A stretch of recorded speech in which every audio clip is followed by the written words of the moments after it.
Vídeo de hoje, uma vida liberta das veredas do crime.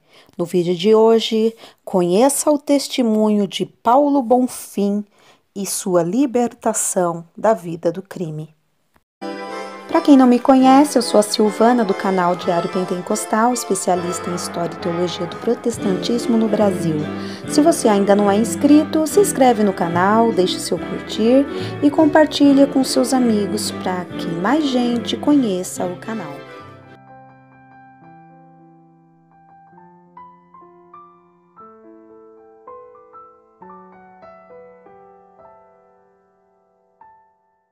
Este testemunho foi publicado no jornal Mensageiro da Paz, edição julho de 1987. Paulo Bonfim, como se fabrica um viciado, o traficante adolescente, preso pela primeira vez. Meu filho, eu não esperava isto de você. Deus também ama os criminosos? Salvação e libertação só em Jesus. Sua infância em Belo Horizonte foi marcada pelas cenas de alcoolismo do seu pai. Anos mais tarde, seguindo o exemplo paterno, alguns dos seus irmãos tornaram-se alcoólatras. Paulo Roberto ia para a escola carregando em seu coração de menino de 12 anos a tristeza de não viver em um lar feliz. Foi em uma dessas ocasiões que um de seus colegas de escola quis saber por que ele andava tão triste. Após ouvir o motivo, o colega disse que também enfrentava esse mesmo problema em sua casa, mas descobriram um mundo colorido que o ajudara a superar aquilo. Quando a situação tornava-se ruim, ele se ligava nesse mundo. Fazia uma viagem e tudo acabava bem.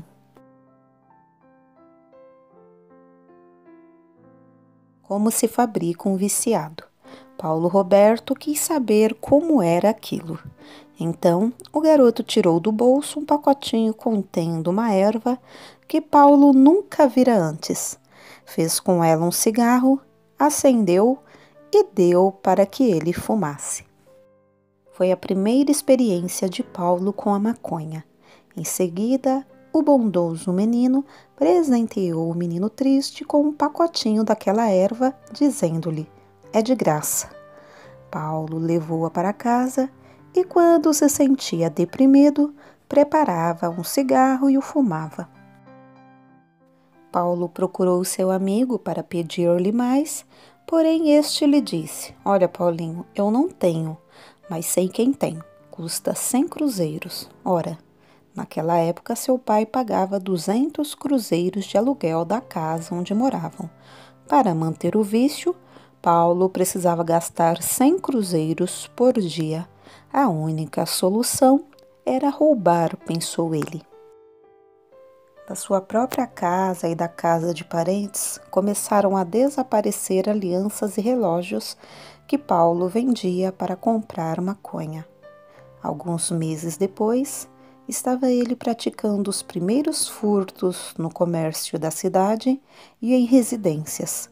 Tornou-se intermediário de traficantes antes de se tornar um deles, e seus pais de nada suspeitavam. O traficante adolescente.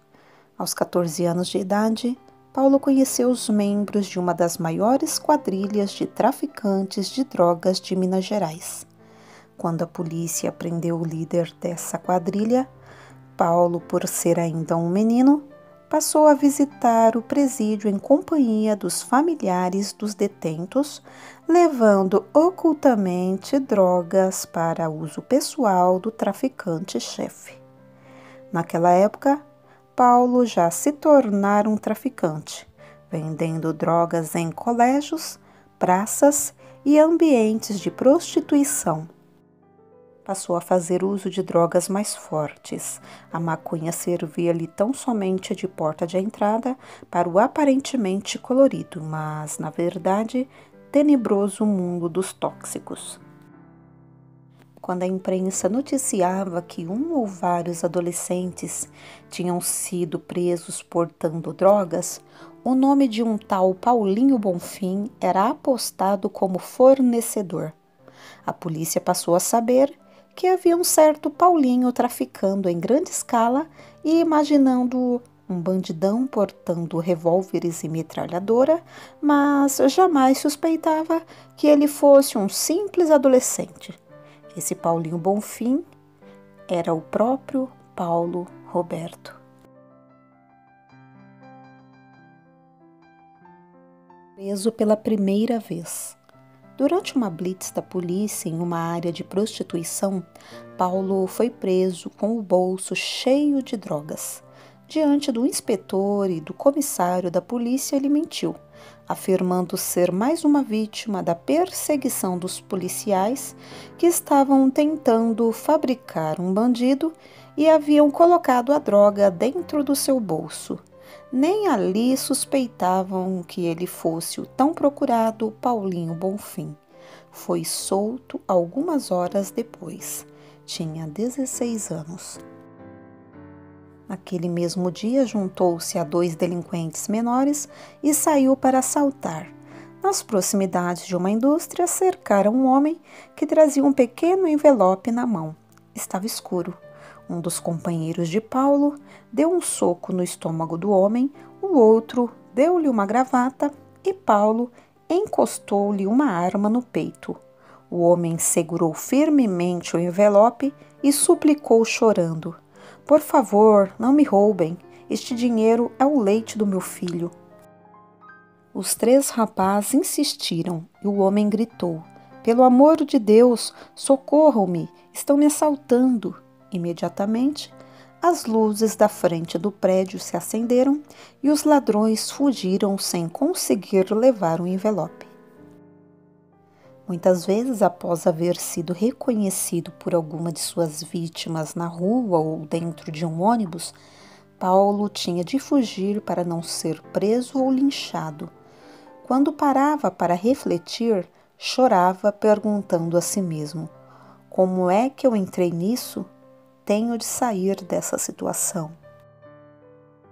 O mundo colorido transformara-se num túnel escuro e sem saída.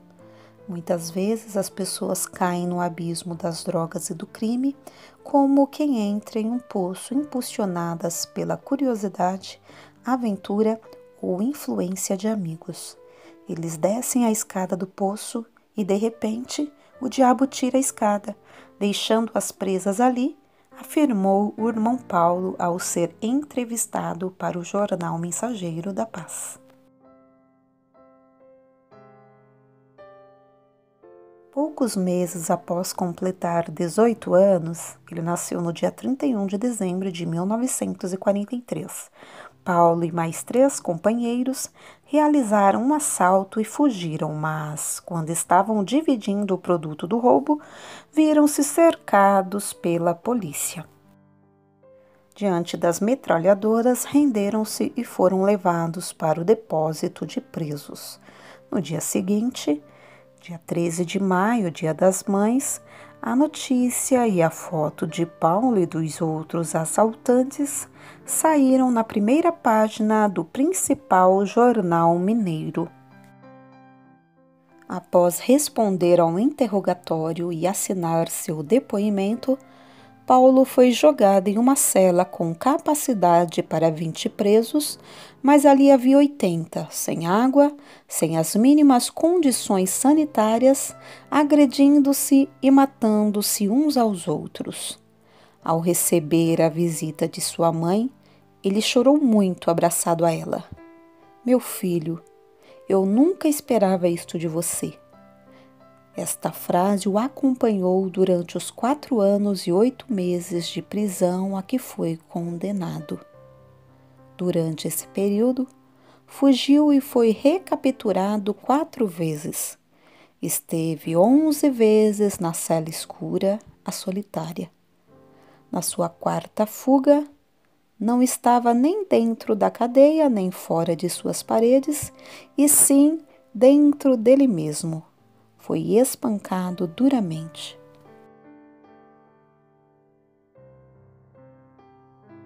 Deus também ama os criminosos? Com o corpo dolorido e coberto de manchas roxas causadas pelos socos e pontapés que levara, os dentes quebrados e curativos no rosto, nas costelas e nos braços, deitado em sua cela, Paulo se viu de repente pensando em Deus. Ele existiria mesmo? Se Deus existe, por que ele permitiu que eu descesse tão baixo? Se Deus existe, por que ele permite que eu viva enjaulado como um animal? Se Deus existe, por que ele não me dá uma prova de sua existência? Estas foram suas reflexões. Adormeceu em seguida. Quando acordou era domingo, dia de visitas no presídio. Sua mãe não viera. Um grupo de moças e rapazes com acordeão e violão aproximou-se de onde ele estava. Segurando firmemente nas grades da cela 3, Paulo os observava. Eles passaram diante da cela 4 e começaram a cantar. Oh, quão cego eu andei e perdido vaguei, longe, longe do meu Salvador. Paulo estremeceu. Seus olhos foram enchendo-se de lágrimas à medida em que os jovens cantavam o hino. Até aquela data, ninguém se aproximara dele para falar-lhe o evangelho. Naquele momento, um rapazinho, devia ter uns 13 a 14 anos, destacou-se do grupo, aproximando-se da cela onde Paulo estava e perguntando-lhe: Você crê em Deus? Paulo respondeu: Creio. Você crê em Jesus Cristo como Salvador? Creio, tornou a responder Paulo. O rapaz disse: Eu acho que você não me entendeu. Vou repetir tudo de novo. Eu não estou perguntando se você crê em Jesus de 25 de dezembro, que nunca cresceu na manjedoura. Nem estou lhe perguntando se você crê no Cristo da Sexta-feira da Paixão que os homens carregam ano após ano. Estou lhe perguntando se você crê no Cristo que foi crucificado, sepultado, mas ressuscitou ao terceiro dia e o Espírito Santo dele entra no coração do homem que o aceita como Salvador, transformando-o e dando-lhe uma nova natureza. É neste Cristo que eu estou perguntando se você crê. Paulo disse: Creio. O rapaz tornou a perguntar: Então você quer entregar a sua vida a este Cristo? Não posso, respondeu Paulo. Ouvindo isto, o jovem começou a chorar.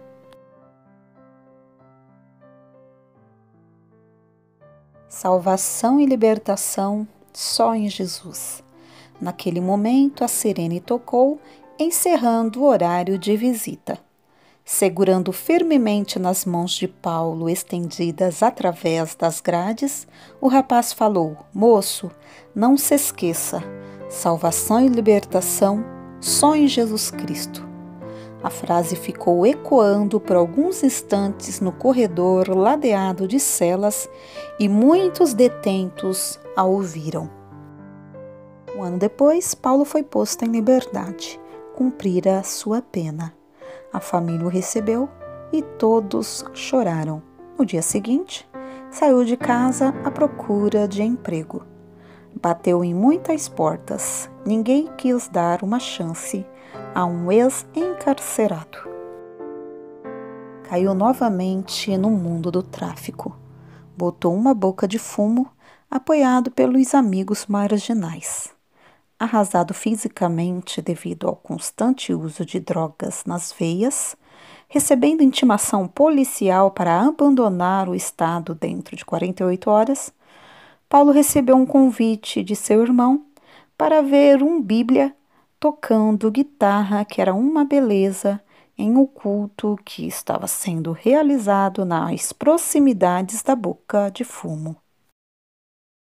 E foi. Lá ouviu o testemunho de uma velhinha. Sua filha tinha sido prostituta e viciada, mas, pelo poder da oração e da fé em Jesus Cristo, fora salva e liberta e agora era uma missionária no Amazonas. Ora, se Deus salvou uma mulher assim, Ele vai me salvar também hoje, disse Paulo mentalmente.